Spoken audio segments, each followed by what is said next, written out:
সাংস্কৃতিক তথা শৈক্ষিক নগৰী যোৰহাট চহৰত নতুনকৈ সংযোজন ঘটিল দো ডেকৰ নামেৰে এখনি লোভনীয় খাদ্য সম্ভাৰৰ এখনি সম্পূৰ্ণ স্বাস্থ্যসন্মত বেকাৰী কাম কেফে।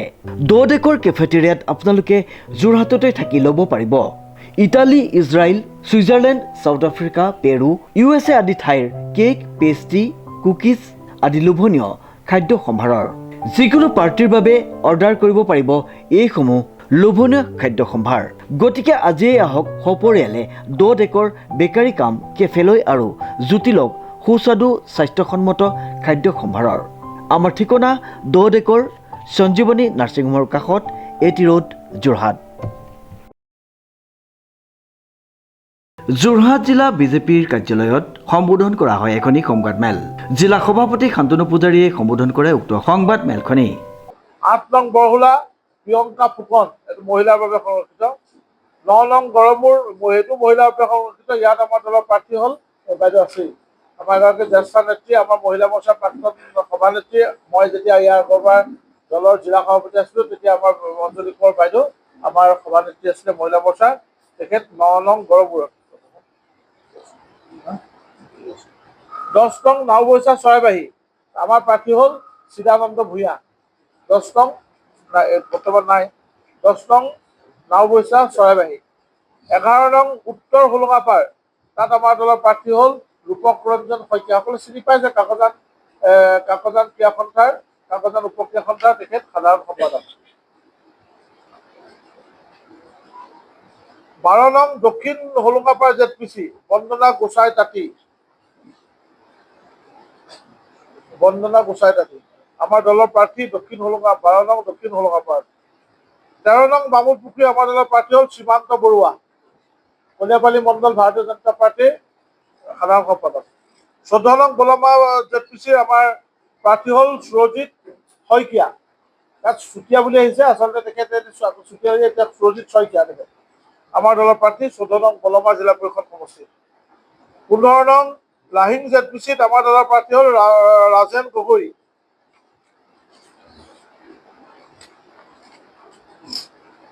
15 নং এইটো 15 নং লাহিং ন, 16 নং নকছাৰী, আমাৰ দলৰ প্ৰাৰ্থী হ'ল দীপ চুৰি। গতিকে এইকেইজনে আমাৰ প্ৰাৰ্থী। ইতিমধ্যে তেখেতসকলৰ দলৰ মনোনয়ন ইতিমধ্যে লাভ কৰিছে আৰু আহিছিলে সকলো, কিন্তু সকলো নিজৰ নিজৰ সমষ্টিলৈ গৈছেগৈ। কাইলৈ সকলোৱে আমি সন্মিলিতভাৱে কাইলৈ দিনৰ 11 বজাত মনোনয়ন পত্ৰ দিয়াৰ সিদ্ধান্ত গ্ৰহণ কৰিছোঁ। সকলো জিলা পৰিষদ প্ৰাৰ্থী যিসকল তিতাবৰসকল বাদ দি, যিসকলে তিতাবৰত দিব লাগিব 5টা, সেই 5টা জিলা পৰিষদ সমষ্টি পাতি বাকীসকলে একেলগে আমি যোৰহাট জিলা ক্ৰীড়া সন্থা খেলপথাৰৰ সন্মুখত আমি সমবেত হ'ম আৰু তাৰপিছত আমি দলৰ প্ৰাৰ্থিত্ব দিবলৈ যাম। আৰু তাত আমাৰ মাননীয় এই নিৰ্বাচনত আমাৰ এনেই যোৰহাট জিলা অভিভাৱক মন্ত্ৰী তথা এই নিৰ্বাচনত যোৰহাট জিলাৰ দায়িত্বত থকা মন্ত্ৰী শ্ৰীযুত অজন্তা নেওগ ডাঙৰীয়ানী কাইলৈ উপস্থিত থাকিব। এয়া হ'ল আমাৰ জিলা পৰিষদ। ইয়াৰ পিছত আমি এতিয়া ইতিমধ্যে আমি ঘোষণা আপোনালোকে দলত দেখিছে, আঞ্চলিক পঞ্চায়তৰ সদস্যসকল বহি আছে। এতিয়া তেওঁলোকৰ প্ৰাৰ্থিত্বসমূহ আমি ঘোষণা কৰি তেওঁলোকৰ যিটো দলীয় মনোনয়ন পত্ৰ টিকট বুলি কয়, মানে A ফৰ্ম আৰু B ফৰ্ম, সেই দুখন আমি এতিয়া তেওঁলোকক প্ৰদান কৰিম। আজি এতিয়া তেওঁলোকক প্ৰদান কৰা হ'ব আৰু আমি ৭৭ জন আমাৰ দলীয় সতীৰ্থক আমি এই মনোনয়ন দিবৰ কাৰণে সিদ্ধান্ত গ্ৰহণ। উল্লেখযোগ্য যে আগন্তুক পঞ্চায়ত নিৰ্বাচনৰ বাবে ভাৰতীয় জনতা পাৰ্টীৰ প্ৰাৰ্থীৰ তালিকা প্ৰকাশ কৰে সভাপতিগৰাকীয়ে উক্ত সংবাদমেলৰ জৰিয়তে। 11 এপ্ৰিলৰ পুৱা 11 বজাত মনোনয়ন দাখিল কৰে ভাৰতীয় জনতা পাৰ্টীৰ প্ৰাৰ্থীসকলে।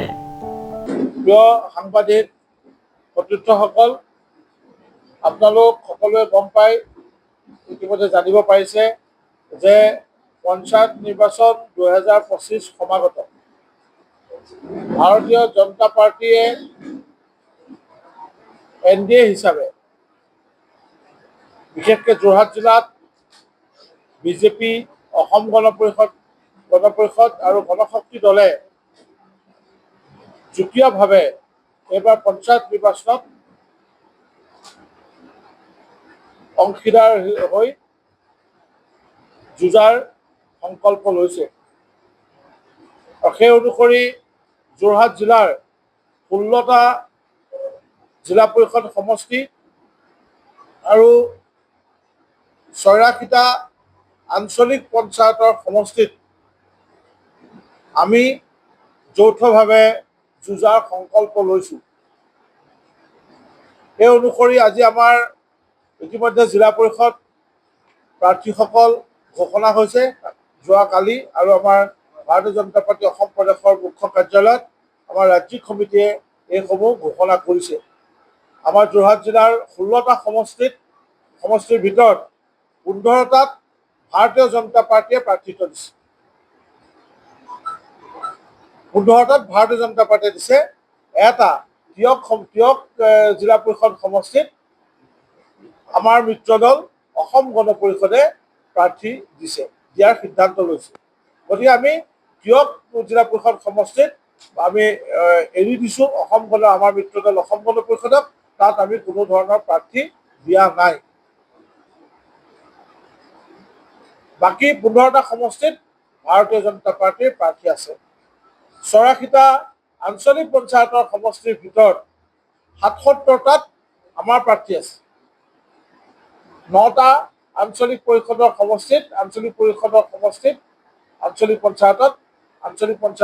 সমষ্টিত অসম গণ পৰিষদৰ প্ৰাৰ্থী আছে। অন্যহাতে গণশক্তিৰ সৈতে আমাৰ যি মিত্ৰতা, সেয়া ৱাৰ্ড পৰ্যায়তে সীমাবদ্ধ থাকিব। যিসমূহ আপোনালোকে জানে যে মিচিংসকলৰ জাতীয় সংগ্ৰামৰ ভিত্তিত গঠিত হোৱা গণশক্তি দলৰ প্ৰধান ভেটি আমাৰ বিশেষকৈ মিচিং জনজাতি অধ্যুষিত অঞ্চলসমূহত আছে। সেইসমূহত তেওঁলোকে ৱাৰ্ডসমূহত প্ৰতিদ্বন্দ্বিতা তেওঁলোকৰ প্ৰাৰ্থীক নিৰ্দলীয়ভাৱে প্ৰতিদ্বন্দ্বিতা কৰাব। বাকী টোটেল যোৰহাটত 86 আছে। আমি ৭৭টাত দিছোঁ। ৯টা আমি এৰি দিছোঁ তাৰমানে। গতিকে জিলা পৰিষদৰ ৯টা অসম গণ পৰিষদ AGP